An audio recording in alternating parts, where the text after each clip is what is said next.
This story is insane.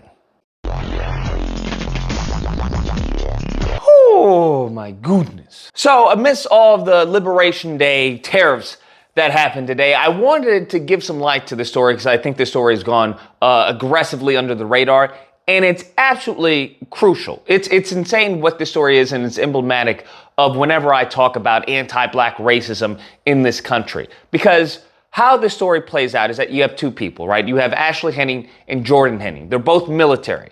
And Jordan Henning murdered Ashley Henning. He murdered his wife. Ashley Henning is black, Jordan Henning is white. And I say that because I believe it's crucial to what transpires in this story. All of this is caught on camera. Listen to me. All of this is caught on camera. This man shoots his wife. The gun jams. He then goes to try and unjam the gun, gets it unjammed. He then walks back to his wife, all right, shoots her again and spits on her body. Damn. Now, naturally, the prosecutors were looking to charge him with murder. That's what they were going for. This is in Kentucky, mind you, Kentucky. Now, what happens is that the jury, after deliberating for 10 minutes, they give him a lesser degree. And that lesser degree, instead of murder, they give him first-degree manslaughter, which a maximum of 20 years, a max of 20 years. Now, the reason for them giving him this first-degree manslaughter is because they found the defendant's argument very, very convincing, okay, very persuasive. And I want you to understand what the defense was arguing. They were arguing that Jordan Henning was suffering from EED. Now, if you guys don't know what that is, I didn't know what it was either. I had to look it up. EED is extreme emotional disturbance. I kid you not, as God is my witness, bro. They found the defendant's argument of extreme emotional disturbance as a reason for giving him first-degree manslaughter instead of murder.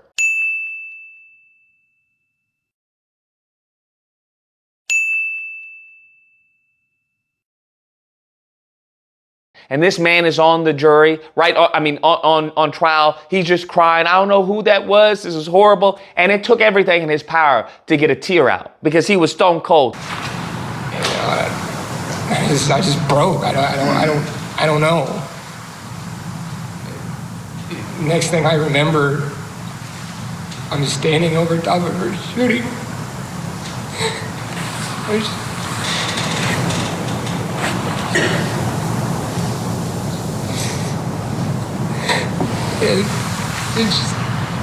I didn't know how I got to that point or what was going on. What? And there's a litany of cases like this that bolster this. We had the case with the kid who was said to have gotten a lighter sentence because he came from a good family. We had the white chick who didn't get prison time or jail time, if I'm not mistaken, because she was suffering from weed psychosis. These are examples of what I'm talking about when it comes to the lineage of evil. Now, naturally, the family believes that there is a race factor. I wouldn't disagree with that. After 10 minutes of what this man did, all of this caught on video, this heinous behavior, and they give him a sentence such as that. He should have gotten the death penalty as far as I'm concerned. That's how I view it. And also, I feel like this is because Ashley was black, and had the tables been turned and she killed her white husband, she would have been held accountable and done much more time than 20 years. And I just feel like this whole entire court system failed her. When they were doing jury selection, they had over 100 jurors show up for selection. They selected 14, with 2 being alternates. Out of all of that, there was only one beautiful black woman who was on that. Just yesterday, right before everything started, deliberations, they said they were going to randomly select 2 people to be let go. She was one of them. That beautiful black lady was one of them that got selected to be let go. This is where we are. So we are at a time where you have people like this who get leniency, and then you have, as far as a black man, if you haven't heard, black man was going to a job interview, and he left his kids at McDonald's, right in the playpen of McDonald's to do the job interview. He gets arrested.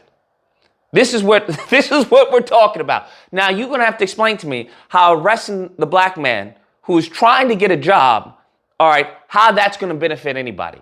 Are you putting him in a position to fail, or are you putting him in a position to succeed? I would argue it's the former. That's why I would argue. And that's, in a nutshell, the concept behind this administration, the concept behind the people in this administration, the concept behind many of these people in this country. Unfortunately, they want you and me to fail.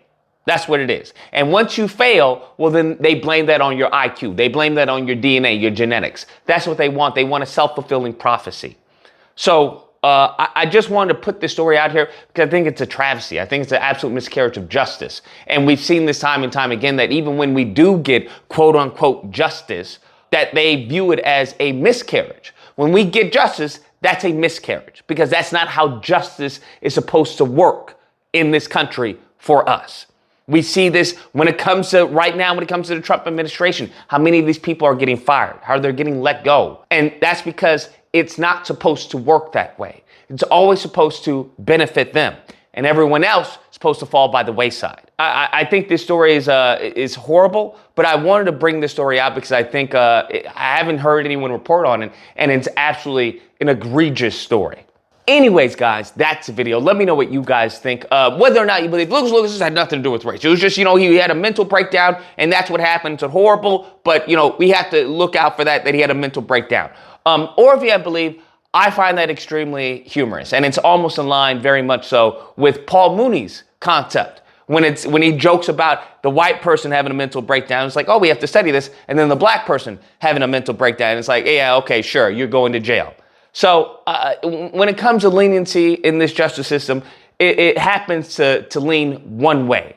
And there are a group of people who believe that that's exactly what it's supposed to be. Okay, this country is for white people. That's why it's supposed to be in favor of white people. And because you're not white, because you're black or whatnot, you should deserve a harsher sentencing, a harsher punishment.